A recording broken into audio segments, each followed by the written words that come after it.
हमारा times news, जहां देश में या मैं कहूँ पूरे देश में इस समय धर्म जाति को लेकर लोगों को बांटा जा रहा है। छोटे बड़े का भेदभाव करते हैं, छोटी जाति बड़ी जातियों का भेदभाव करते हैं।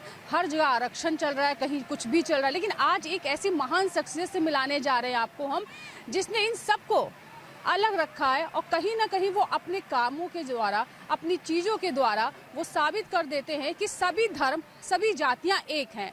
वो ईश्वर के मार्ग पे लगाते हैं, माता की आशीर्वाद से और ऊपर वाले के आशीर्वाद से जो भी जीवन में दिक्कतें होती है वो दूर करते हैं। आज हमारे साथ गुरु जी हैं, लोग उन्हें माता जी कहते हैं क्योंकि माता जी का साक्षात रूप कहते हैं। गुरु जी, पहला सवाल ये है कि देश में आप भी देख रहे होंगे हर तरफ जाति को लेकर झगड़ा चलता है। छोटी जाति बड़ी जाति, छोटा आदमी बड़ा आदमी, बहुत छोटी जात के हो छूना नहीं। लेकिन यहाँ पर मैंने देखा हर जाति हर वर्ग का लोग आता है, आपका आशीर्वाद लेता है। हम ये कहना चाहते हैं, चलिए जातिवादी लेकर चले, ठीक है, बिल जब ईश्वर दो हो तो हम जाने कि जातवाद कैसा होता है। देखिए, कर्मों अनुसार जन्म होता है, जो जैसा कर्म करता है उस ब्राह्मण क्षत्रिय वैश्य जिसके यहाँ जन्म होता है। और जातवाद यहाँ बना हुआ है, ईश्वर के यहाँ नहीं, परमात्मा एक ही है। चाहे उन्हें कोई रूप धरो, हर रूप में ईश्वर एक ही है। और अच्छा जातवाद लेकर हम नहीं चलते हैं, हम धर्म को लेकर चलते हैं और सबको कहते हैं कि धर्म को निभाइए, सनातन धर्म को लेकर चलिए। क्योंकि सबसे बड़ी बात यह है कि आप किसी भी धर्म के हो, आपको सम्मान इज्जत जरूरी होती है। हमें हर धर्म हर जाति के लोग मान सम्मान देते हैं, हिंदू मुसलमान सिख ईसाई कोई भी हो। हम पंजाब चले जाते हैं, लुधियाना है, मुक्तसर है, जलंधर है, यार बहादुरगढ़ है, कहीं भी हम चले जाएं हर जाति के लोग हमको मानते हैं। जी, एक सवाल मेरा आपसे भी है कि हमने देखा कि बहुत सारे ऐसे लोग आपसे मिलने आए कि जो हर जगह से हार चुके थे। कोई मतलब डॉक्टर से परेशान था, नहीं बीमारियों से परेशान था, किसी को सांप ने काट लिया, किसी के बच्चे नहीं हो रहे थे। आपके सामने सब कुछ आया। हम अपने मुख से वर्णन करें तो अच्छा नहीं है। ईश्वर का दिया हुआ चीज हम वर्णन अपने आप को नहीं कर सकते हैं। हम अपने आप को धिक्कारते हैं कि हम किस लायक नहीं हैं। केवल प्रभु के चरणों का दास हूँ और उनके चरणों का धूल हूँ। हम तो संसार में यही कहते हैं, जो हर मनुष्य जूता चप्पल पहन के चलता है उसका पग धूल गिरता, उसके सामान मुझे रखिए। अच्छा गुरुजी, हमने देखा कि आपका और माता रानी का जो प्यार है, जो संबंध है वो बहुत अटूट है। और यहाँ के जितने भक्तगण हैं वो आपको माता रानी कहते हैं। किस तरह से आपका और माता रानी का संबंध बना? हम कहें कि नाम लेकर पुकारिए या कुछ भी कह के पुकारिए, फिर कल्याण होते होते तो लोग मुझे ही माता जी कहने लगे। फिर भी हम कहते नहीं, कुछ नाम लेकर। मेरा नाम दीनदयाल वैश्य है और दो नाम है, एक मनमोहन कहते हैं, एक दीनदयाल वैश्य। मैं एक बानिया की जात के घर में जन्म लिया हूँ या कैसा आया हूँ, सब उसी प्रकार से। अच्छा, माता रानी को साक्षात गुरुजी आपने देखा, कैसे दिखती है माता रानी? माता रानी पहली बार तो मुझे बहुत छोटे थे, 5 साल के थे, तो हमें उतना जानकारी था नहीं।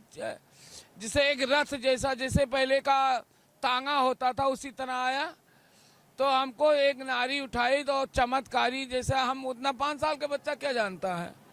फिर वो गोद में ली तो ऐसे सुलाई वरदान दे, ऐसे कहीं कहीं बेटा आज से प्राप्त रहेगा। उसी में हमको ये आज बता रहा हूँ और तमाम मीडिया वाले हैं, किसी को बताता नहीं हूँ ये सब चीज़ें नहीं। अच्छा गुरुजी, एहसास कब हुआ कि आपके अंदर माता रानी की दी हुई वो शक्तियाँ हैं और जिससे आप बहुत सारे कल्याण कर सकते हो, बहुत से लोगों के समस्याओं को दूर कर सकते हो? इसमें ज्वाला होती है, ज्योत। तो एक आके जब तब करने बैठता हूँ, तब क्या जो कुछ करने बैठता हूँ, तो एक ज्योत आके, जिसे आगरे का लड्डू नहीं कहते हैं, खाओ तो पछताओ ना खाओ तो, उसी तरह ये मत्थे में आता है, फिर एक हृदय में, एक नाभि के पास, 3 ज्योतिर्लिंग आता है, वही प्राप्त हो जाता है, वही वाणी मुझे निकलने लगती है। और किसी के सर पे माता जी सवार नहीं होती हैं। कोई मनुष्य पैदा नहीं है इस पृथ्वी पे, इस मृतलोक में, कि जो माता जी का भार आड़ सके। यानी कि जो लोग कहते हैं कि मेरे ऊपर माता जी आ रही हैं, वो ऐसा नहीं मानते हैं। उनकी छाया केवल मिलती है। अब जैसे हम मंदिर में खड़े थे, मुझे ऐसे खींच ली तो होश में रहता हूँ, ये नहीं बेहोश मेरे ऊपर कोई सवार है, नहीं। मुझे दिखाई देती हैं, मैं उनसे बात करता हूँ, उनके स्तन का दूध भी पी चुका हूँ। मेरे दैने स्थल से दूध निकला है, आप लोग भी ये फैजाबाद के पूछ लीजिए। हमारी औरत आई बताने लगी कई मर्दों के दूध होता है, तो हमने आई वह तुरंत बंडी हमने फाड़ दिया। छर दाहिने स्थल से दूध निकलने बहुत से हैं वहाँ गांव में, पता करिए, हम अपने मुख से नहीं वर्णन करें। गुरुजी, एक आए थे, दंपति आए थे जिनको बहुत उम्र के बाद एक बेटी हुई है, उनका क्या किस्सा था? अब वो आगे मत्था टेक के रोने लगे कि कुछ भी तो दे दीजिए कि मेरे मिट्टी स्वार्थ हो जाए। माँ के पास गया, वहाँ से फल उठा के दे दिया, वही गर्भ प्राप्त हो गया, फिर ये पुत्री प्राप्त हुई। हमने एक सवाल पूछा था गुरुजी, आपने माता रानी के दर्शन किए हैं और हम सब नहीं कर सकते, बहुत छोटे हैं, तो किस तरह दिखती है माता रानी? देखिए, हर मनुष्य के पास माँ मिल सकती है, माँ का बेटे सब हैं, बस अपने कर्तव्य को निभाना चाहिए, अपने माता पिता का कर्तव्य मानना चाहिए, तब ईश्वर से प्रथम गुरु माता पिता होते, उन्हीं की वजह से सब कुछ मिलता है, उन्हीं के आशीर्वाद से मिलता है। लेकिन गुरुजी, आज के लोग कहते हैं कलयुग चला, जितना भी धर्म पूजा पाठ कर लो लेकिन दुख या तकलीफें बनी रहती, उनके लिए क्या संदेश? अच्छा ये बताइए, हमें संकट नहीं मिलेगा, हमें कोई गाली नहीं देगा, हमें कोई मारेगा नहीं, तो हम दूसरे का दर्द कैसे जान सकेंगे? क्यों दूसरे का दर्द कैसे? हम ऐसे चले हमको ठोकर लगेगा तभी तो हम जानेंगे कि दूसरे ठोकर लगा है।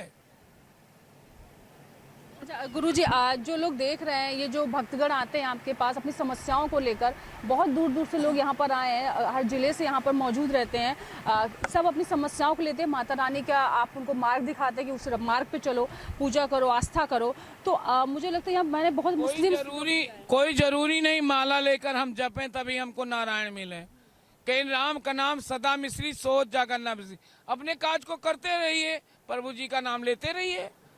क्या संदेश देंगे आज के युवाओं को जो इस समय धर्म को लेकर, यानी जय श्री राम का नारा तो लगा रहे लेकिन अपनी आस्था, अपने भगवान, अपने परिवार या माता पिता को सम्मान नहीं कर रहे हैं? देखिए, भगवान ऐसे नहीं है कि अपने माता, एक मंदिर ने 1 लाख मंदिर जाओ, अपने माता पिता को पैर लात से मारो तो भगवान नहीं मिलते हैं। अपने प्रथम माता पिता के ही चरणों में क्यों गणेश भगवान ने अपने माता पिता का परिक्रमा करने लगे थे? तो क्यों उन्हें वरदान मिला? क्या इस समय गुरुजी अपने बात करें लोगों के दुख और तकलीफों की, तो किस तरह से आज आशीर्वादी माता रानी क्या कहना चाहती हैं भारत की जनता से, भारत के युवाओं से?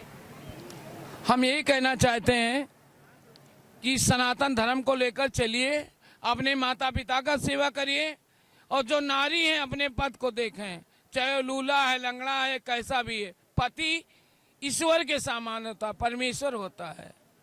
क्यों तुलसीदास ने अपने नारी के वियोग में सांप पकड़ ली मुर्दों में, तो नारी ने कहा कि हे पति परमेश्वर, जितना इस मांस के लोथड़े में प्रेम लगा रहे हो उतना उस नारायण में लगा लेते तो क्या नहीं पा जाते। उसी दिन से गुरु मानने लगे।